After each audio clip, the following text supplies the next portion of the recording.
Well, hello everybody, all our friends around the world. I was just giving Bertram a little tickle. Sorry if you saw that. It's called animation. Yeah, just getting a bit excited about tonight's webinar. I mean, we kind of excited, but I like to play the excitement down, right? Especially in this circumstance, I don't want to look too excited. Because as Dr. Demartini says, it's all in the middle, right? So don't get too excited because someone will come and knock you off your perch. So what Bertram's talking about is the idea of the universe always balancing you out and bringing you back to that equilibrium. That's right. So, you don't want to experience the high extremes and the high lows. It's like, just keep it in the middle. Smooth. Yeah. Smooth sailing.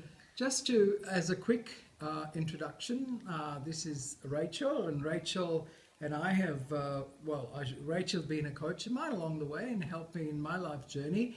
And that's one of the reasons she's sitting here to help you on your life's journey. And talking about mindset, which is probably her favorite subject, it's fair to say. Apart from sex and intimacy, I like talking about that too. Yes. But that relates to mindset anyway. Of course. And and I said hello to everyone around the world. And when I say that, I'm not just talking for the sake of it. We do have people registered from Singapore, from Sri Lanka, of course, lots from Australia, even from Indonesia, and some in America. So we are truly international webinar today.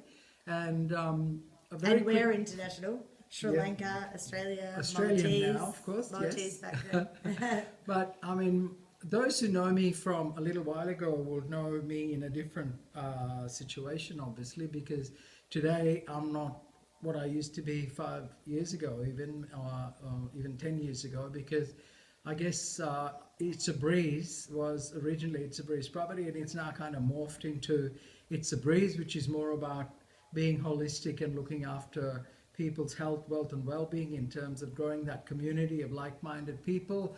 So this is what really, gets me up and awake in the morning, to be able to be of service to people, because as I've realized, it's all about being of service to people. And in fact, I'm doing an avatar course right now, which is 9 days, and it's quite deep and very transformative also. And really, the essence of that is saying, if you really want to take a place in the world, you really have to give service to others. That's our mission in life. So I'm really enjoying that part of it, and making It's a Breeze sort of go in that direction. And and then brings us to where we are today with Rachel and, talking about mindset. So I think, Rachel, you were going to talk about creating new self, yeah? And then also who you really are, in inverted commas, I guess, purpose and new beliefs, of course, and living from your truth. Now, we're going to be running for about 45 minutes, and then there'll be time for questions. So take it away, Rachel. If you've got a question, just type it in the chat box down the bottom, and we'll do our best to answer them all at the end. Yes. So, as Bertram said, thank you so much. As Bertram said, today we're going to be talking about who you really are, creating your true self, creating your new self, and connecting and tapping into your higher consciousness, which is your truth. So that stems from our last webinar, where we talked about letting go of the past, letting go of your belief systems from the past, and really clearing that beautiful space for transformation and for to connect with that truth. So where do we begin? It's like such a big question. Who are you really? What is your purpose in life? What gets you up out of bed in the morning? And we could really answer it on two different levels. There's the surface level, I guess, answer that we could start to, imagine some of the big reasons why we get out of bed in the morning. Or to put food on my family's table, or because I want to buy my parents a new home, or because I want to retire comfortably. There's those type of answers. And then there's some deeper, more soulful, heartfelt answers, which come from who you really are as a contribution. If you are being the biggest expression of yourself out there in the world, what difference would you be making? And that's really the level that I want to talk to you about today. So when I say, what is your big reason why, I'm not talking about my big reason why is because I want to retire comfortably, or my big reason why is because I want that Lamborghini. Yeah, those things drive us. They're goals that we have. I mean, what is your big reason why? What is the contribution that you want to make in the world? So we're going to have a chat about that today, about your place in the world, and if you were being the biggest, truest expression of yourself out there in the world, what difference would you be making? So let's get started by just recapping slightly on last week. We talked about the fact that in your brain, you have a part of the brain called the amygdala, and from 0 to 7, you establish unconscious belief systems that we call limiting belief systems. And those belief systems keep us quite small because we have beliefs about who we are, what we can do, what we can't do, and we utilize those belief systems to keep us safe by continuing to gather evidence for those belief systems. And then the more evidence that we have, the more strong and the more embedded those belief systems become. And at that point, we then create compensating characteristics. Those compensating characteristics come out of a space of ego, out of a space of fear, needing or wanting to be recognized in a certain way in order to be loved. Now, those compensating characteristics can show up as very positive, and there can be it can be funny, or it can be very giving, or very generous, and always doing things for others, for example. And those show up as very positive characteristics. So we're not saying that there's anything wrong with being that way, but to be who you really are in your uniqueness, in the truest expression of yourself, doesn't come with any attachment or any need to fix, change, improve. It's all about actually coming from that space of truth and contribution with no in order to. No, I'm going to do that in order to be loved. We let go of the attachments, we let go of the in order to, and we just embrace our true uniqueness, that fire in your belly. So Bertram, such a big question. How do we actually access this? Would you just like to share a little bit about your the moment that you really understood your purpose in life? Thank you. Yeah, just before I answer that question, something that came to mind when you were speaking about consciousness, and what I've become aware of in the last few days doing the Avatar course is that there's the mind consciousness and there's the heart consciousness. And I was always of the opinion that, mind, ego is like nah. But what I've now come to understand is it's very necessary, and you need to have that good balance, because heart consciousness on its own is like too woo-woo and out there, and, people wanting to marry people who are murderers and stuff like that. You know what I'm saying? And that happens, as you know. Or if you're just in head consciousness, well, you're okay with killing people because they don't follow what you want to do. So there's that nice balance. But coming back to the shift, which you're talking about, and we'll talk about probably a bit more, that's the day that I suppose, it's that realization that, yeah, you can, and that's the first step, isn't it? Oh my God, I can. And doing your retreat at Phillip Island makes people so aware of that ability to change themselves. And I sort of realized, my goodness, I can change myself, and the only way I understood that is by understanding that I was 100% responsible. Nobody else. I couldn't blame them, but I can stuck in a story about this and that. But the reality was, it's here. It's all coming from here. And that's really when the major shift begins. As they say, shift happens. Yes, yeah. That's absolutely fantastic. I love it. Yeah. And when you are truly being at the source of your life, being at cause is not just saying, okay, well, yeah, I take 100% responsibility for that, and then, still looking for where the other person was 100% responsible. It's about knowing that you are at the source of your life. It's not, I am a part of my life. It's like my life is a part of me. It's me, and then there's my life, not there's my life and then I'm a part of it. If you cease to exist, your life ceased to exist. It's like if I was to pass away tomorrow, my life would end. It's my life. I am at the source of. I am at the source of my life. So I am creating my life. And then when I'm creating my life, which way do I want to go so that the camera gets me? I am in the shape of a Y. I'm standing in the shape of a Y. So as I'm at the source of my life, creating my life, I am giving life to my life. I'm in the shape of a Y because it's my big Y that gives life to my life. My big why is my purpose in life. So if you think about this for a moment, if you had children and you were only able to give your children one thing, like if you, Bertram, who you do have children, if you were only able to teach your children one thing or give them one characteristic in life, give them the gift of one thing, what would have that one thing have been? 100% responsibility. 100% responsibility. Okay, cool. So Bertram, can I ask you this question? If you think about something that lights your fire, it really gets you going, it really amps you up, would you say that teaching people and sharing with people so that they are left with the ability to take 100% responsibility in their life, does that light your fire? Oh my God, yeah. Okay. Yeah, 100%. Does anything else light your fire more than that? Is there anything else that you want everybody in the world to have more than you want them to have that skill to be able to live with 100% responsibility? Yeah, I think so. And that's the understanding that it's the whole universe operates on only one simple thing, and that's unconditional love. Mm-hmm. And then you understand that you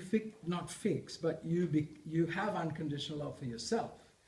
As a consequence of that, you're now operating in truth because you're not, as you said before, not trying to do something to be liked or do something to give a good impression, or you're living from your truth. You love who you are. You can only then love other people. You don't see faults in other people once you're in that space, do you? I mean, because you can't recognize it because it's not part of you. The only time you recognize stuff on other people is because you've got it. And you haven't dealt with it yourself, and you're pointing the finger at somebody else, but hello, there's three pointing right back at you, right? So would you say that unconditional love is if you could give one thing to the entire world as a gift, would it be assisting people to take 100% responsibility, or would it be assisting people to have unconditional love for themselves? If there was only one thing, it would be the love, for sure. Okay. Yeah. Is there anything else that gets you more excited than teaching people and showing people and having people have unconditional love for themselves? I mean, it's the joy of giving. The joy of giving? Yeah. I mean, like... But do you feel that the unconditional love for self has to come first before the joy of giving? No question. Okay, so is there anything else that fires you up any more than assisting people to have unconditional love for themselves? Well, it's not, I mean, sure, I mean, that's a great first step, but all the love in the world is terrific.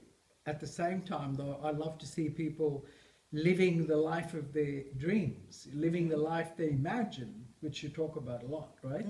And to be able to give them that opportunity, or if you like, the pathway to get there, you know. What do you feel is the biggest tool that helps people on that pathway?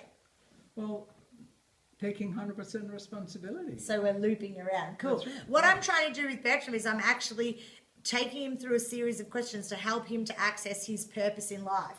So far we've got that his purpose in life is something around assisting people to take 100% responsibility, assisting people to experience unconditional love, and assisting people to give back and be a contribution and be a joyous contribution in the world. And be healthy, wealthy, and wise. Healthy, wealthy, and wise. Yeah. Okay, so we've got 4 things there, okay? Yeah. So we've got healthy, wealthy, and wise. We've got being a joyful contribution. We've got unconditional love for self. And then we've got taking 100% responsibility.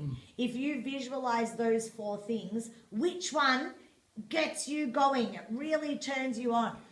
Well, I mean, the one that obviously gets me out of bed in the morning is the ability to be able to help and assist people to be healthy, wealthy, and have good well-being, and see them in that space. I mean, because, you know, I mean, just even in my own immediate circle of friends and family, to see everybody in that space is very satisfying, you know. So, and it's a case of maybe sometimes you have to move away from people who are not in that space as much as you. So wanna would help you them. say that in order to have that health, to be healthy, wealthy, and to have that, the biggest key to that is unconditional love for self, and that's when you 100%. experience the wealth and the health. So do you feel that your purpose in life is unconditional love, that's what drives you, that's what gets you up out of bed in the morning, that you're driven by that feeling of unconditional love for self and others and wanting other people to experience that? Sure, but I mean, I haven't achieved unconditional love for myself. I mean, that's my journey, obviously. But within that journey, and while I'm on that journey, helping and assisting people is actually helping me. Absolutely. You know? So your purpose in life Yes. is to assist all people to experience unconditional love, and that's the path that you are walking at the moment. Yes. And it doesn't matter whether you feel that you've got there, you're not there, you're there, it doesn't matter. That's right. The path that you are experiencing in this lifetime for you, your purpose is to assist all people to experience unconditional love, which of course therefore has the results like health, wealth, etc. well-being. Yep. Well done, Bertram. Congratulations. Thank You you just very created your life's purpose. And it's as easy as that. It is a creation. It's a creation Of course, out of a it's a space belief. of nothing.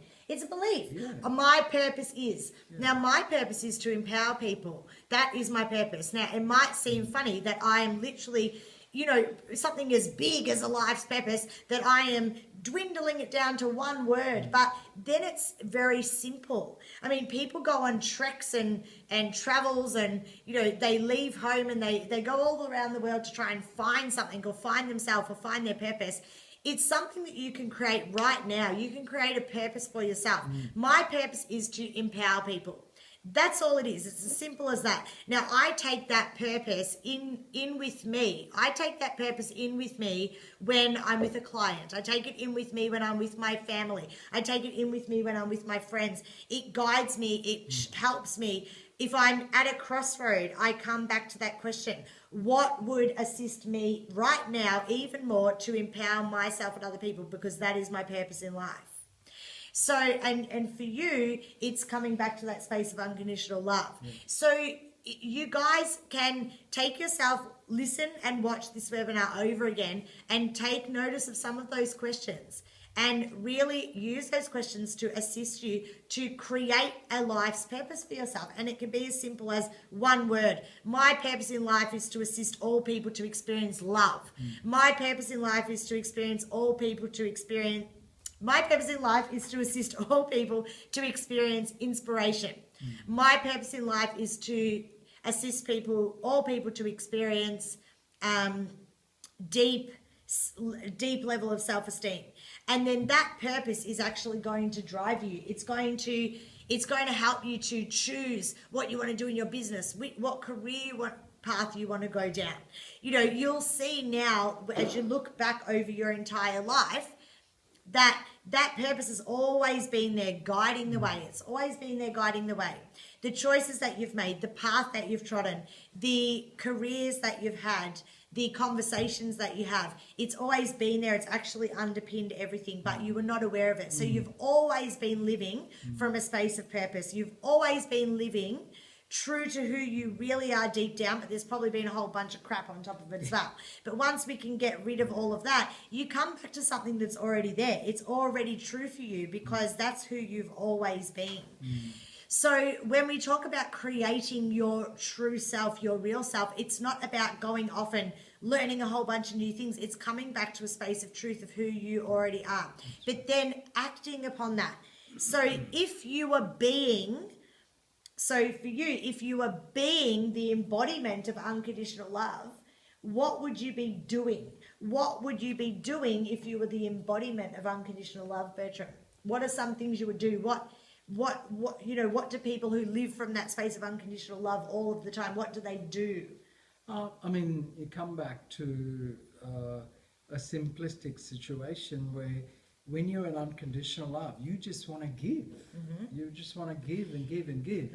And it's not about expecting anything back. Simplistically, sometimes, and I'm guilty of this, I'll do something, but I have beneath it an expectation. Now, that's not unconditional, right?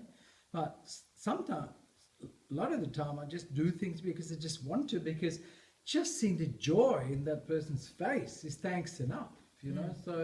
So let me just summarize what you're saying. What you're saying is that if you are being the embodiment of unconditional love, one thing you would be doing, because we're going through the be, do, have model here, one thing that you would be doing is giving back. So you'd be being a contribution. Okay? Yep. What's something else you would be doing if you were embodiment of unconditional love? I mean, the interesting thing is this has been like part of my course, like in the last few days, and really looking long and hard at me and what I'm doing. And the understanding is that, as you said, you know, I've always been on that journey, but I also had this mindset that I have to be perfect before I can actually do anything. But what I've realized is that part of the journey is actually doing stuff that helps you on your journey, and just giving and seeing that joy is helping me get love for my own self.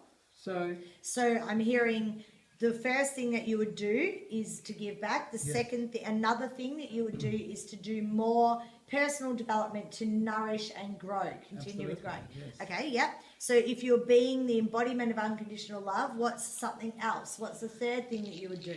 I mean, the thing is, we're in the pursuit of unconditional love, you know, learning to accept myself holistically. And I mean, I'm not Buddha or Jesus, so and in fact, I'm sure they had stuff also. I mean, I'm not saying that they didn't, but I'm saying very little, obviously. Maybe, you don't know. We don't know, nobody, I didn't get the chance to talk to them. No, So, unfortunately. but what I'm saying is that, you know, I understand that I have, you know, negative stuff, and learning to like that about myself until I'm able to do something about it. Yes. So I'm hearing that the third thing is to experience acceptance of self. That's but right. how do you do that? How do you do acceptance of self? Like, do you give, say, affirmations, or do you look at yourself in the mirror and, you know, really connect with who you really are in the eyes in the mirror? Or how do you do acceptance of self as an action? Yeah, well, that's a really good question, because I've been in the past, not so much now, I've been a seminar junkie, looking for those answers, right? And reading books, listening to tapes, DVDs, you name it, I've done it. And I had all that information here, but I mean, till I started to live that information, nothing really changed. So it was the case of bringing that into use and actually taking action in that process. Otherwise, the changes don't happen. And this course that I'm doing right now is forcing me, that's why I'm doing it, forcing me to really look long and hard at my beliefs and really exposing, because sometimes you kill yourself, right? And I've discovered that there's stuff about myself that I was kidding myself about. So it's a case of peeling those layers away, and then there's what they call transparent beliefs, which you're not even aware of, and bringing those to light, and working with someone like yourself, or doing what I'm doing. I mean, that sort of a thing is, I mean, everybody doesn't get that opportunity, I guess, but my God, you know, if I can say, at least do a little bit, you know, read a book, watch a DVD, but if you and I can just in our own small way kind of make people aware, even a little bit, that's what we're here for, isn't it? Well, that's right. So what I'm doing now is I'm taking Bertram through the Be, Do, Have model. Okay, so we established that his purpose in life is to live in a space of unconditional love and assist all other people to live in a space of unconditional love. So if he were literally being the embodiment of unconditional love, like he was being unconditional love, what would he be doing? He said he would be, what did you say? He'd be giving back more. Yes. Well, he'd be giving back. He would be like doing a lot of personal development, like continuing to grow and experience never-ending improvement. And he would be accepting himself. So doing whatever you do to accept yourself, which might be affirmations or continuing to be forgiving, continuing to tell himself that he's perfect just the way that he is. Okay, so if you were doing all of those things, then what would you have? So the be, do, have model, a lot of human beings live their life the opposite way. They think, when I have more confidence, then I'll do the things a confident person would do, and then I'll be happy, or then I'll be accepting of myself.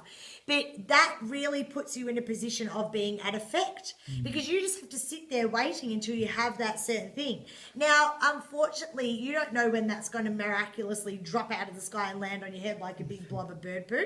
It's not like you're just going to be sitting there one day and all of a sudden it's just going to go doink on your head. So a better way to be is to actually generate and be at cause, again, being at the source of your life, and generate for yourself that way of being. I take full responsibility of being the embodiment of unconditional love. Then I'm generating that. It's coming from me. So I'm not just waiting until I have something. I'm actually being that way.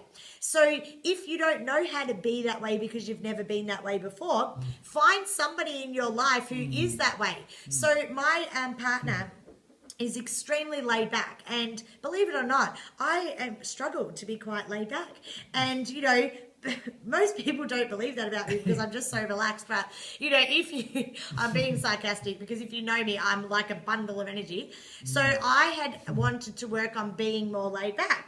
So I thought to myself, who do I know that's the most laid back person? And of course, opposites attract. So my partner, very laid back. Yes. So I thought, what I will do is I will be laid back like him. I will do the things that he does. So if I was being even more laid back, what would I do? So I started doing the things that he did. And then, of course, that gave me the results of being more laid back. And then, so if you're coming from a space of who do you need to be to do the things that that person would do to have the results that you want? So instead of waiting to have the results, to take action, to be a certain way, start by generating that way of being inside of yourself, then doing the things that you would do if you were being that way, and then you will have the results that you want in life. And you've generated that. You have been at cause in that. So that's a big part in actually starting to reprogram those neural pathways in your brain, starting to really create something on that blank canvas. And remember, I said the other day that it takes one moment, only one moment, to choose to take a new route to work. But it takes a little while for that new route to become just as familiar as the old route. So it's really important for you to keep embedding and anchoring that new way of being over and over and over. I took a friend of mine to a seminar once, and he came out and he said to me, so are you trying to tell me that I can just get up in the morning and choose to be happy? And I was like, yeah. And then he went, oh my God, that's amazing. That is amazing. And I thought, wow, he's kind of, is he taking the piss? I didn't really understand, because he was just so excited. But he was so excited because he finally got it that, yes, it is a choice. Obviously, naturally, there's times in our life where things happen and, we can get stuck in that story, and we can get stuck in these negative emotional or unresourceful emotional states. Yep. However, you do always have the choice. If you wake up in the morning and you feel crappy and you don't want to choose anything other than being crappy, that's fine. But at least acknowledge that you're choosing it. Say to yourself, I feel crappy because I'm choosing to feel crappy. That way, at least you feel powerful in that choice, rather than thinking, I feel crappy and I can't do anything about it. It's like, no, you feel crappy because you're choosing to feel crappy, and you're not choosing to create a happy state inside of yourself. And that is okay. Fully express crappy, or fully express sad, or fully express frustrated, or fully express angry. That is fine, but choose it. Choose what is so right now. Choose what you are already experiencing. Then you become powerful because it is your choice. You are at the source of that. You're generating that. Does that make sense? Yeah. So to me, the key things that we've covered so far are about really connecting with what is your life's purpose, what gets you up out of bed in the morning, what lights you up, what fires you up, what turns you on. Now, if you are struggling to access that, then think about what really pisses you off. Think about what really pisses you off. I had a lady once and she said to me, I can't access my life's purpose. I just don't know what it is. And I said, okay, that's fine. What really pisses you off? And she said, oh, I don't know. And I said, come on, like, what's the last thing you got really angry about? And she said, well, actually, I get really angry when people cut you off on the road. I get really angry and I think, you are stupid. You know, why did you do that? And I said, okay, well, obviously you really value life. Like, you really value life, because when somebody cuts you off on the road, why do you get angry? Because you think they're not valuing life and they're jeopardizing their own life and other people's life. So I said, you really value life. And she said, yes, I do really value life. And I said, why do you value life so much? And she said, because people are so special. And I think when people cut you off on the road, it pissed her off because they weren't really understanding how special people are.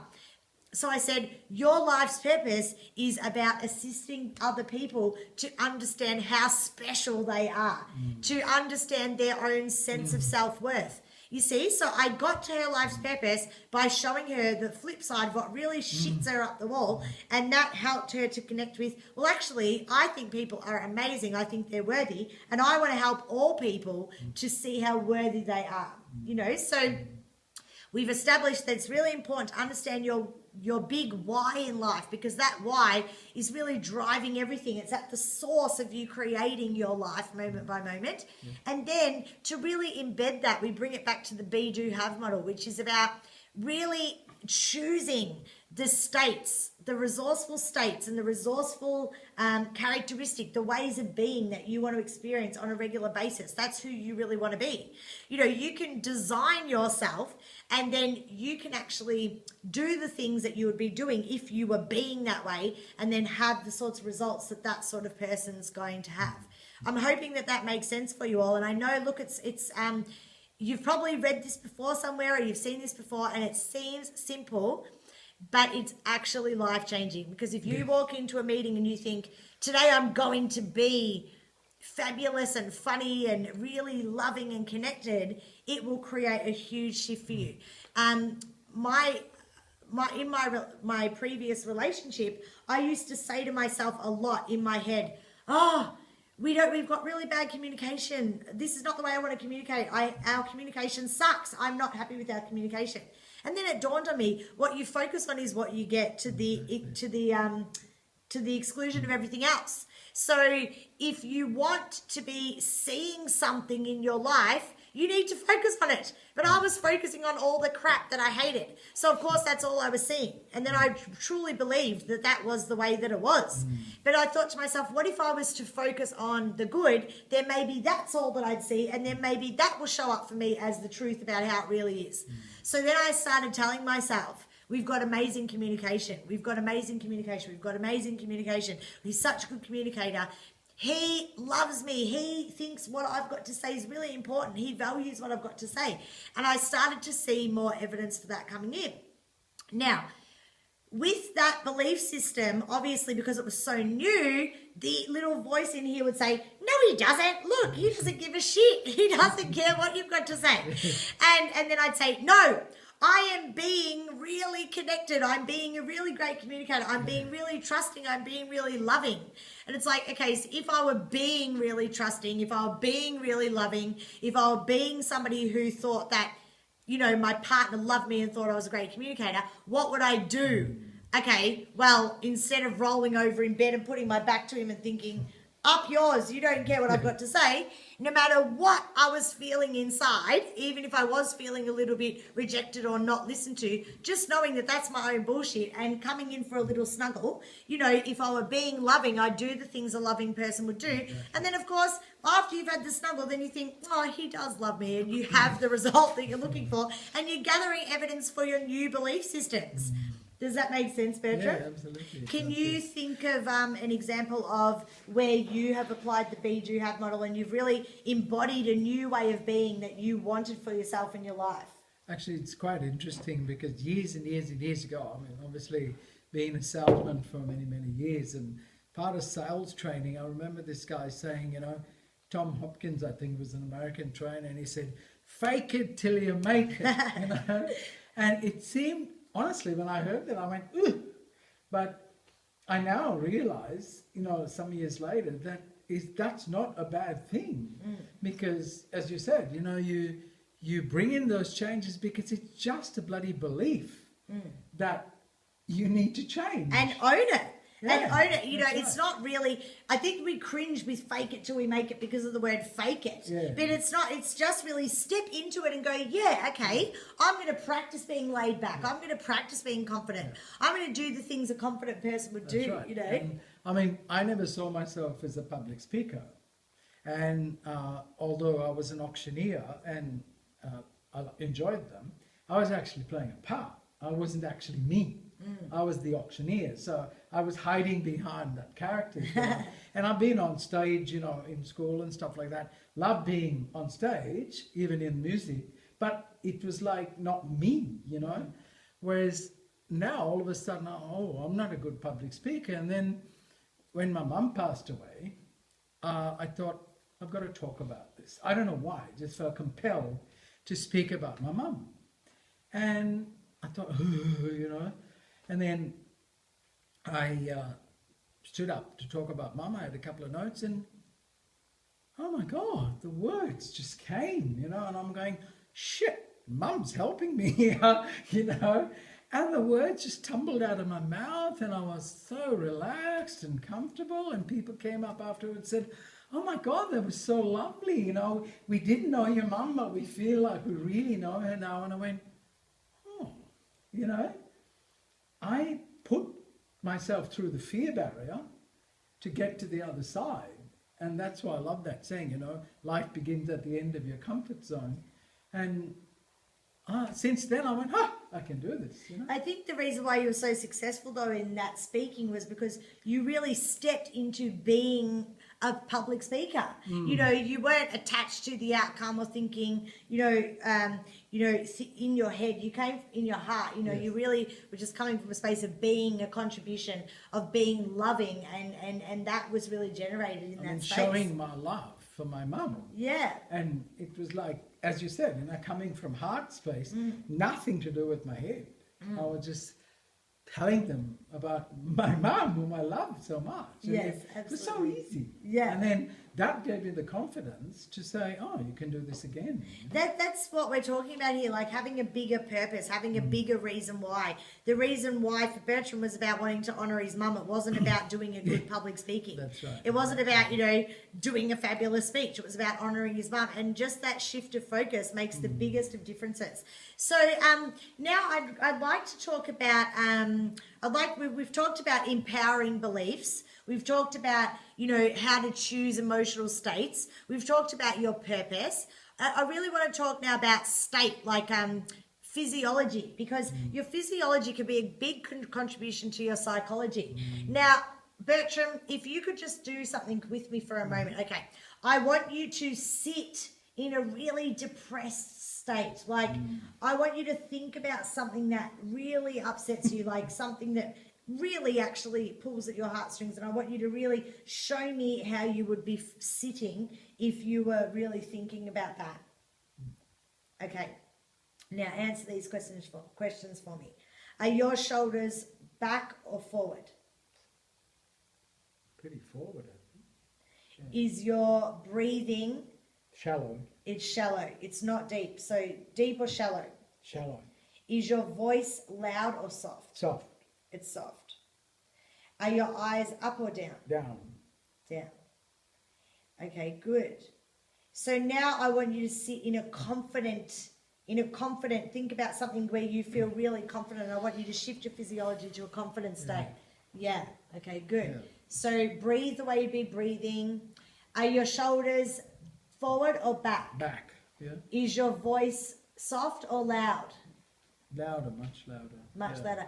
Is your breathing shallow or deep? It's deep. It's deep. And are your eyes down or up? Up. Yeah. You see? So your physiology is just completely different. Okay, now I want you to sit in that physiology, the confident physiology, okay? Now try and think about that depressive thing that we talked about. Try and think about it, and try and get really depressed. Try and connect back to that depressed emotion, but keeping the confident physiology. Keep breathing deeply, eyes up, and try and have that depressed emotion. It's harder to access, isn't it? It's harder to access. Yeah. It's much harder to access. Yeah. Yeah, because what happens is it's the vicious cycle, so we start to feel a certain way, so then our physiology goes into a really depressed physiology, but then the depressed physiology literally compounds the emotion, and we experience even more of the emotion because that physiology literally triggers that. So our physiology can really create and change our psychology. So if you're feeling crappy, change the physiology. Start breathing deeply, look up, shoulders back, stick your friggin' finger up your nose and, sing like Mickey Mouse if you have to really get that physiology changed. I mean, for you, what part does your physiology play in terms of exercise and things like this? Oh, exercise is vital. And I mean, you were talking about listening to finding the answers. And one of my other favorite things is, the answers lie in the stillness, right? And I think the modern day lifestyle doesn't afford people a lot of time in a quiet space. So they're always busy, especially iPads, smartphones, computers, laptops, work, all of this. They don't actually give themselves any time for themselves. And one of the things that I really try to embody into my life is giving myself time, not a lot, but every morning, do some exercise and do some meditation. I mean, that. And when you're in that quiet space, it's amazing what you come to think. And, answers come. Ask the universe a question and then shut up and listen. And it'll come. It will. But if you're busy, you'll never hear it. Well, I've just put an offer in on a little unit, an investment property, and I was on my way here, and I was thinking, I really need to get somebody to look at the stumps for me because I think a couple of the stumps need replacing. And then I was thinking about it really strongly, and then I looked up, and in front of me was www.restump.com on the back of a van. So I've gotten to the point where I'm quite responsive.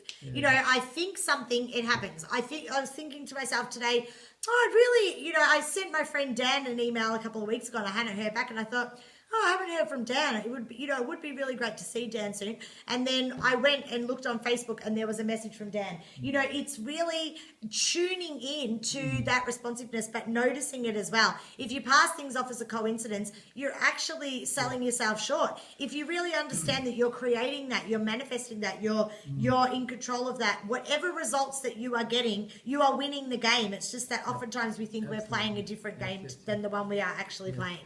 Therefore, if you really understand that you've got that power of manifestation, your life will just completely shift, because instead of just brushing things off, you'll notice them, you'll appreciate them, attitude of gratitude, you'll be so thankful, like, wow, thank you. I asked for re-stumping and there's re-stumping. Like, you're constantly being guided. You don't have to freak out or get anxiety about the future because you're constantly being guided. You just need to tune into that.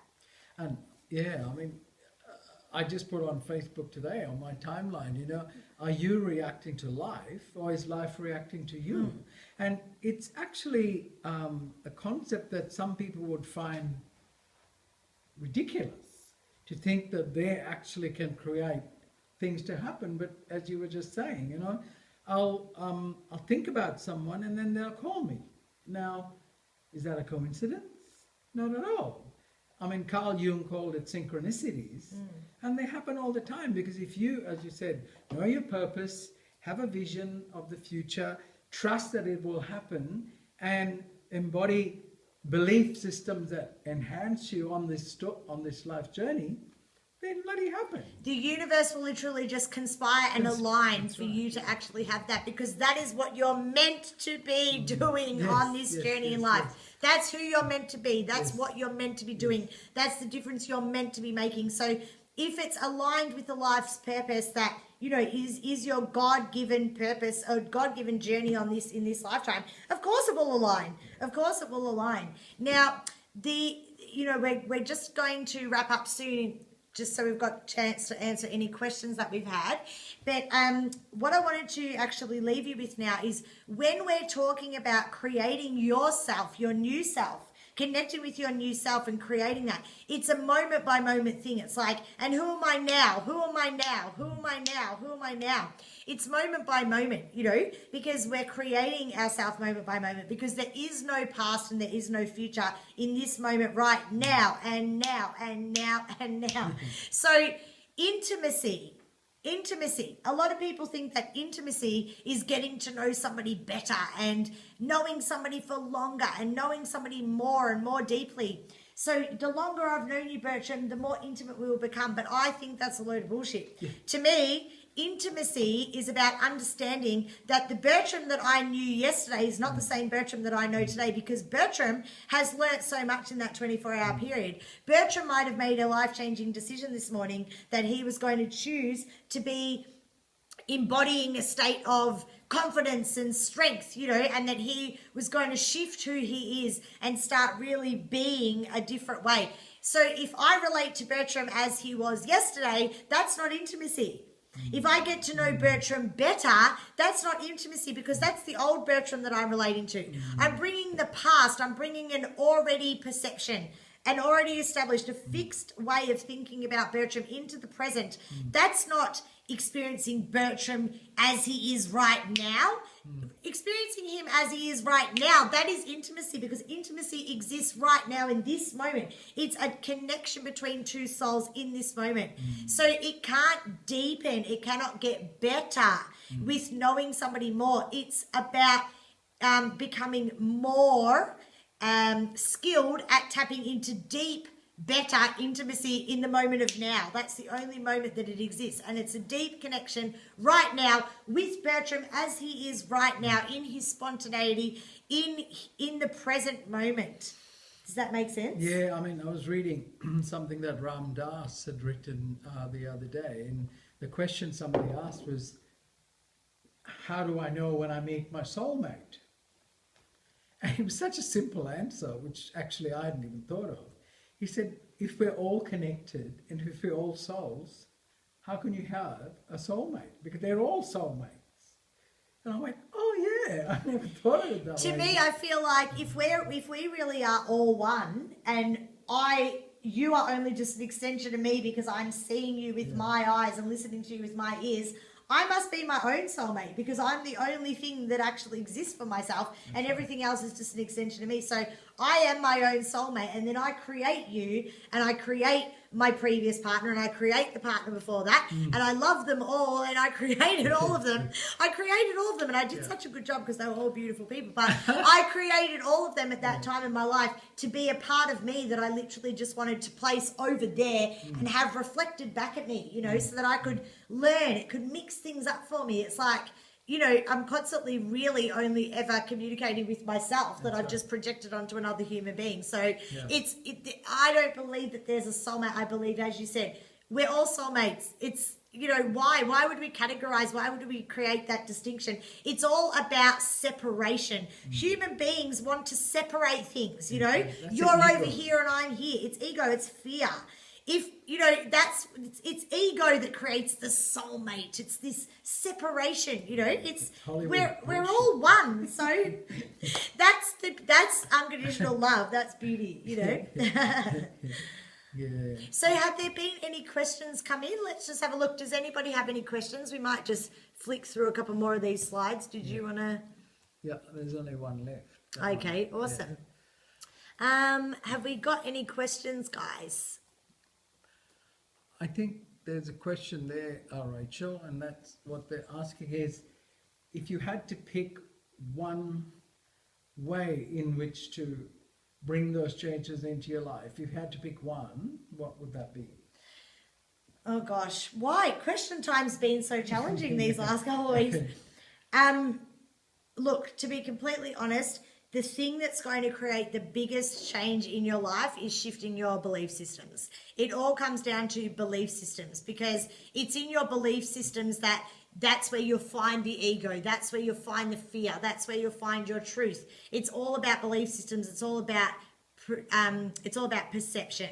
That's what it is all about, really. So the key to changing your life is the key to actually, the key is your way of thinking. The key is the way you perceive things, the way you perceive your past, the way you perceive your future, the way you perceive your fear, the way you perceive your truth, the way you perceive your ego. Does that make sense? Like you're literally manifesting yourself with your thoughts moment by moment. So your thoughts and your beliefs are the most influential thing. And a lot of those were made up in childhood, and then you just continue to gather evidence.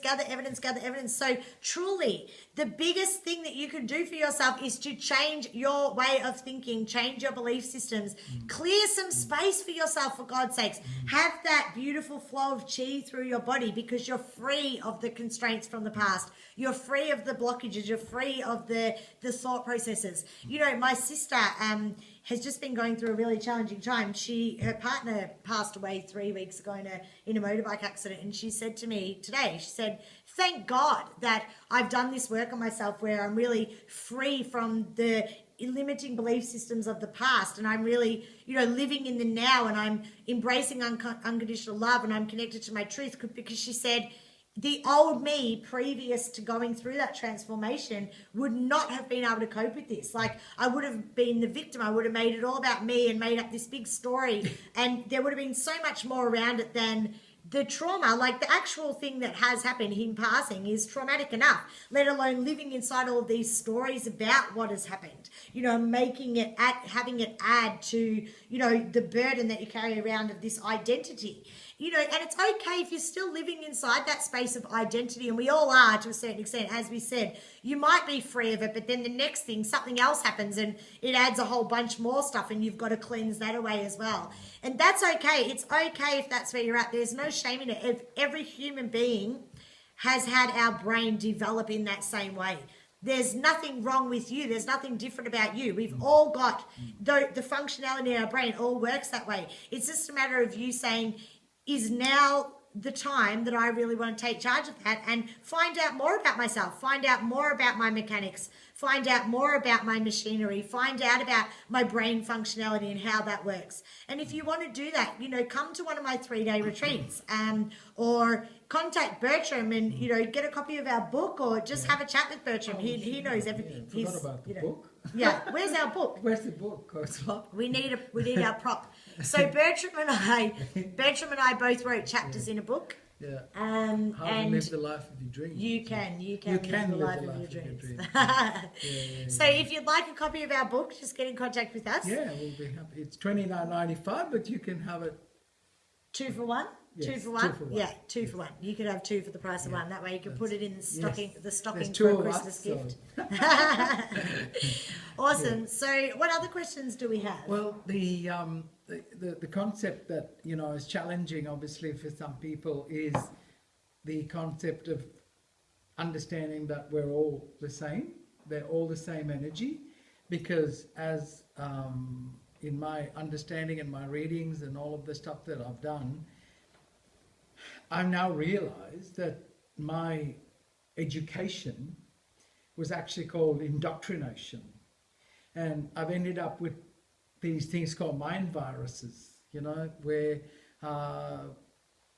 it's just crap that's been put into my brain and separated me from my true self and made me think I'm something other than my spirit.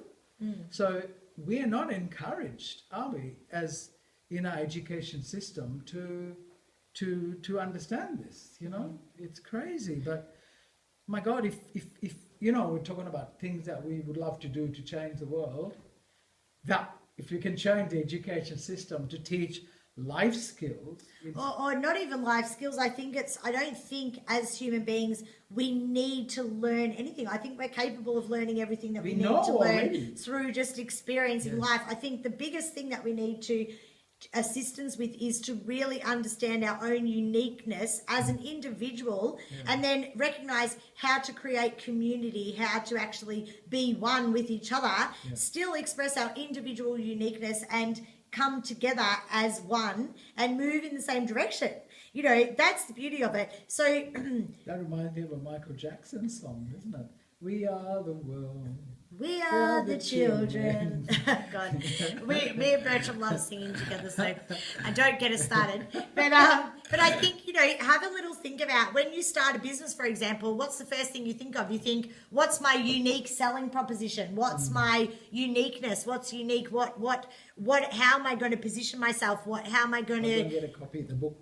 Okay, great. How am I going to sell this from a unique place? Does that make sense? So think about that for yourself. What's your uniqueness? What's unique about you? Productize yourself. You know, how am I going to market myself, but not in a weird fake way, just an actual way of who am I? Who do I want to be? What do I want to experience?